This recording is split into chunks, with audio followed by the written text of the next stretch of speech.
Please welcome back to my YouTube channel. जैसे कि आप जानते हैं कि हम एम पी एस 001 और एम पी एस 002 के कुछ क्वेश्चंस को कर रहे हैं जो 9 और 10 दिसंबर को जो एग्ज़ाम होने वाले हैं उसके लिए इम्पॉर्टेंट हो सकते हैं। तो आज का जो हमारा टॉपिक है वो है एम पी एस 002 का वैश्वीकरण की जो ग्लोबलाइजेशन होता है वो क्या होता है। इससे पहले जो एम पी एस है उसके मैं सारे क्वेश्चन करा चुकी हूँ। ये हम एम पी एस 2 के कर रहे हैं। इससे पहले मैं इसकी 3 वीडियो और अपलोड कर चुकी हूँ। तो जो आपका वैश्वीकरण हो गया होता है, राजनीतिक वैश्वीकरण विश्व सरकार का एक संगठन है। तो जो राजनीतिक जो वैश्वीकरण है वो क्या है, एक तरीके से देखो राजनीतिक है, राजनीतिक वैश्वीकरण विश्व सरकार का एक संगठन है। पॉलिटिक्स का अगर हम क्षेत्र में देखेंगे तो वैश्वीकरण क्या है, ये एक संगठन है जो कि विश्व स्तर पर है, जो राष्ट्रों के बीच संबंधों का नियमन करती है। मतलब क्या होता है कि ये ना जो जो राष्ट्र होते हैं उनके बीच आपसी जो संबंध होते हैं उनका नियमन करती है तथा सामाजिक और आर्थिक वैश्वीकरण उत्पन्न होने वाले अधिकारों की गारंटी देता है। तो जो वैश्वीकरण होता है वो क्या करता है कि जो सामाजिक, ठीक है, मतलब कि जो सोशल और जो इकोनॉमिक्स जो ग्लोबलाइजेशन होता है उसको उत्पन्न करने वाले जो अधिकार होते हैं उनकी गारंटी ये देता है। वैश्वीकरण का राजनीतिक आयाम जो कि निम्नलिखित है। अगर हम वैश्विक को राजनीतिकरण के रूप में देखें तो वो किस प्रकार से होगा उसको आगे हम देखते हैं।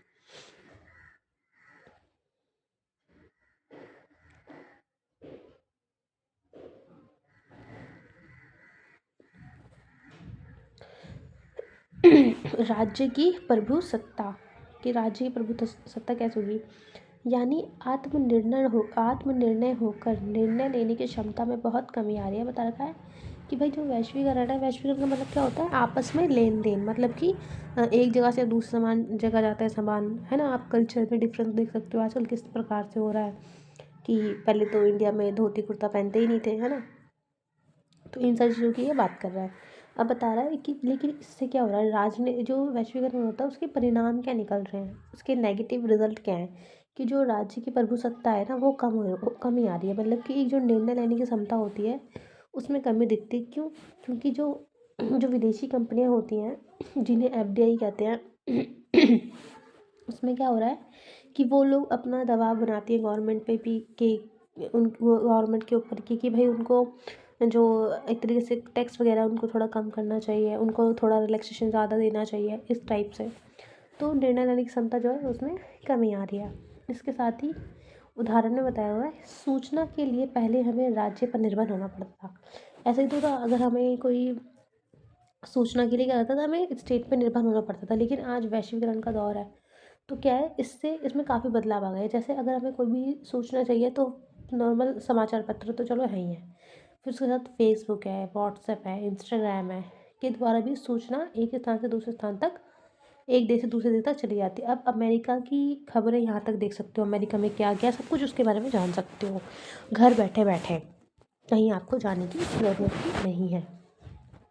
दूसरा है, वैश्वीकरण के आने से राज्य में नई नई तकनीकें आ गई हैं। मतलब कि वैश्वीकरण जब से आया है तो नई नई टेक्नोलॉजी आ गई, जैसे कि आप देख सकते हो ये जैसे कि फेसबुक बता रखा है, व्हाट्सएप है, इंस्टाग्राम है, ये सब क्या है, ये भारत की ऐप थोड़ा ना, ये तो दूसरे देश से आई हुई है, जिससे राज्य को चलाने में तथा राज्य के शासन में चलाने में आसानी हो रही है।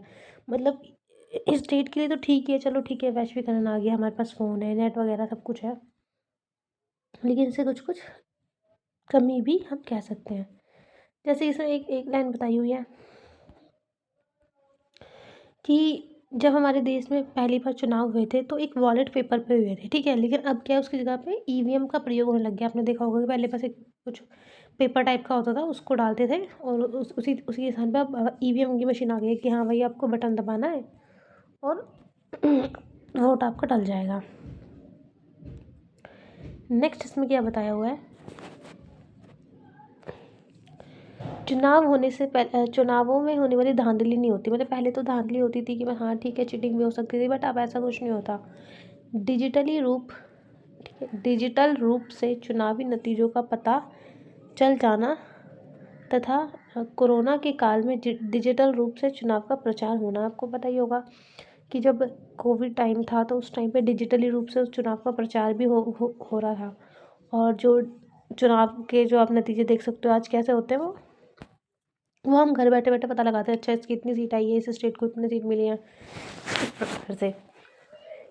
कृषि कृषि उत्पादन के लिए भी नई नई तकनीकें आ गई हैं। अब कृषि के क्षेत्र में देख लो, उसके उत्पादन के लिए देख लो, वही नई नई टेक्नोलॉजी आ गई है, जिससे कृषि उत्पादन में काफ़ी अंदर मुनाफा भी होता है। मतलब देखो, जब कृषि के मुनाफे, अब पहले तो क्या था, हमारे पास अच्छे बीज नहीं थे, अच्छी क्वालिटी के बीज नहीं थे, मशीनें नहीं थी। बट अभी क्या है, टेक्नोलॉजी आ गई है, तो जिससे कि हमारे पास नई नई मशीनें आ गई हैं, नई नई अलग अलग और चीज़ें आ गई हैं, जिससे क्या हो रहा है कि जो कृषि क्षेत्र है उसमें काफ़ी ज़्यादा हमें, एक तरीके से आप कह सकते हो, उसके अंदर काफ़ी सुधार आ गया, मुनाफा लग रहा है। नेक्स्ट इसमें वैश्वीकरण वैश्वीकरण के कारण बहुपक्षीय समझौतों में वृद्धि हुई है। अब बता रखा है कि जो वैश्वीकरण आ गया, जिसके कारण क्या हो रहा है, ये बहुत जो जो अलग अलग पक्ष जो होते हैं उसमें भी काफ़ी मतलब वृद्धि हुई है। नेक्स्ट बताया हुआ है कि वैश्वीकरण के आने से विश्व में एकीकरण हो रहा है। अब बताता है कि वैश्वीकरण आ गया तो विश्व में एकीकरण हो रहा है ना, कि हाँ, हम विदेशों के जो लोग होते हैं उनसे दोस्ती कर लेते हैं, वो एक एकीकरण ही तो है, जिससे ज़्यादातर देशों के बीच बहुपक्षीय यानी बहुत ज़्यादा समझौते हो रहे हैं। वैश्वीकरण आ गया, हम एक उनकी चीज़ों को जानते हैं, वो हमारी चीज़ों को जानते हैं, तो एक संबंध भी स्थापित हो रहे हैं, समझौते भी हो रहे हैं, चाहे वो सामाजिक, राजनीतिक, आर्थिक किसी भी रूप में हो रहे हों। ठीक है, जो समझौते हो रहे हैं और जो बहुपक्षीय चीज़ बता रहा है वो किसी भी रूप में हो, लेकिन हो रही हैं। अब बता रखा है, एग्जाम्पल के तौर पे बताया हुआ है इसमें कि भारत के इजराइल और सोवियत संघ के साथ, मतलब भारत के इजराइल के साथ संबंध देख लो आप, या फिर जो सोवियत संघ, अब तो सोवियत संघ रहा ही नहीं, अब तो उसकी जगह पे रूस बन गया है। अब बता रखा है, वैश्वीकरण के आने से नागरिकता लेना काफ़ी आसान हो गया है। ये बहुत है कि जब से ग्लोबलाइजेशन है तब से नागरिकता लेना, अगर आपको इस देश का सिटीजन चाहिए तो ये बहुत ईजी हो गया है। क्यों? क्योंकि पहले नागरिकता के विषय पर राज्य का काफ़ी नियंत्रण रहता था, तथा राज्य अपनी इच्छा अनुसार ही नागरिकता देते थे। तथा हम ये कह सकते हैं कि पहले नागरिकता लेना काफ़ी मुश्किल था, परंतु वैश्वीकरण से के दौर में आज विभिन्न देशों में अलग अलग मापदंड का उदय हो गया है, जिससे नागरिकता लेना आसान हो गया। मतलब ये बता रहा था सीधी साधा भाई, पहले जो नागरिकता था उसे लेना बहुत मुश्किल होता था, क्योंकि पहले स्टेट का कंट्रोल ज़्यादा होता था, तो काफ़ी राज्य जिसको चाहता था उसी को नागरिकता देता था, जो अलग देश के लोग होते थे उनको। लेकिन अब हम नागरिकता कैसे ले सकते हैं? मान लो हमारी विदेश में नौकरी लग गई है, तो भी हम वहाँ पे नागरिकता ले सकते हैं, या फिर किसी से शादी, हम किसी फॉरेन व्यक्ति से शादी कर लें और फिर उसके साथ वहाँ पे हम शिफ्ट भी हो सकते हैं। फिर आता है देश के अंदर निवेश करना, या फिर उस देश के अंदर अगर हम कुछ निवेश कर रहे हैं तो भी हम वहाँ पे रह सकते हैं। ठीक है, स्थायी तौर पर लंबे समय तक किसी देश में रुकना, अगर मान लो जैसे कि इंडिया में ना कि 10 साल तक अगर कोई व्यक्ति यहाँ पे रह रहा है तो वो यहाँ की नागरिकता पा सकता है। तो अगर आप बहुत टाइम से रह रहे हो तो भी आपको नागरिकता मिल सकती है। इसके साथ ही वैश्वीकरण के द- आने से पार आने आने पर राष्ट्रीय देश, मतलब जो राष्ट्र हैं उनके बाहर जो आतंकवाद है उसको बढ़ावा दिया गया है, जिससे एक देश दूसरे देश से मुद्रा की आवाजाही, जो कि राष्ट्रीय आतंकवाद को बढ़ावा मिल रहा है। बताता है कि जो भाई, इससे ना प्रॉब्लम एक ये भी आ रही है कि आतंकवाद को बढ़ावा मिल रहा है। क्यों? क्योंकि जो एक देश की मुद्रा वो दूसरे देश आराम से जा सकती है, तो जो आतंकवादी है वो एक जगह से दूसरी जगह भी जा सकते हैं ना।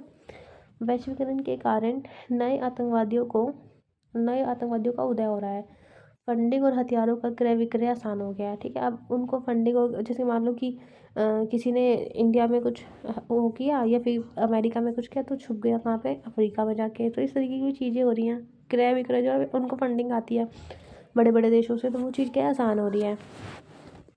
वैश्वीकरण के आने से विश्व व्यापार संगठन, मतलब कि जो वर्ल्ड ट्रेड सेंटर ऑर्गेनाइजेशन है, ठीक है, उसका भी ट्रेड जो ऑर्गेनाइजेशन है, और अंतर्राष्ट्रीय मुद्रा में जो IMF है, और विश्व बैंक आदि आर्थिक संगठनों में सदस्य देश शामिल हो रहे हैं। मतलब ये जो चीज़ें WTO हो, या फिर वर्ल्ड बैंक हो गई, या फिर IMF हो गया, इसमें क्या हो रहा है, इसमें और लोग शामिल हो रहे हैं, अलग अलग संगठन के जो देश के लोग हैं वो शामिल हो रहे हैं, जिसके बाद सदस्य देशों को इतनी कठोर शर्तों को मानना पड़ रहा है, जो कि पश्चिम देशों के अनुसार हो रही है। बता रखा है कि जो देश, जैसे मान लो कोई विकासशील देश है, या फिर कोई बिल्कुल ही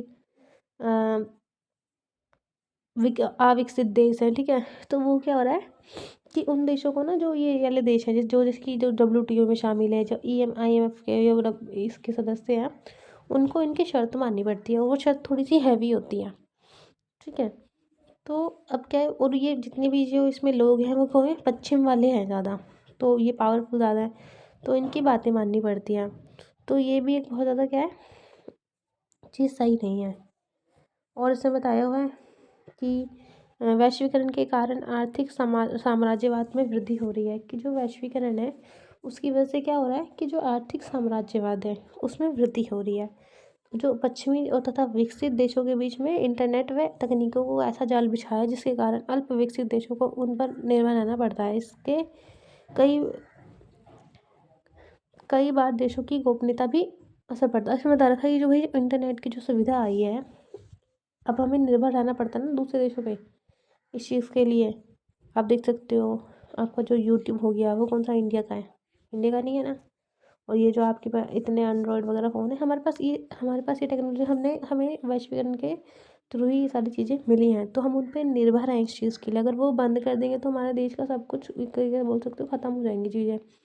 और आजकल तो स्कैम वगैरह इतने चलते हैं, है ना, साइबर क्राइम जिसको बोलते हैं, तो उसकी वजह से भी हमारी जो गुप्त जानकारी है वो दूसरे देश पे जा सकती है, चली भी जा सकती है। बस इतना ही है, इसके बाद आप इसका निष्कर्ष लिख दोगे। Thank you.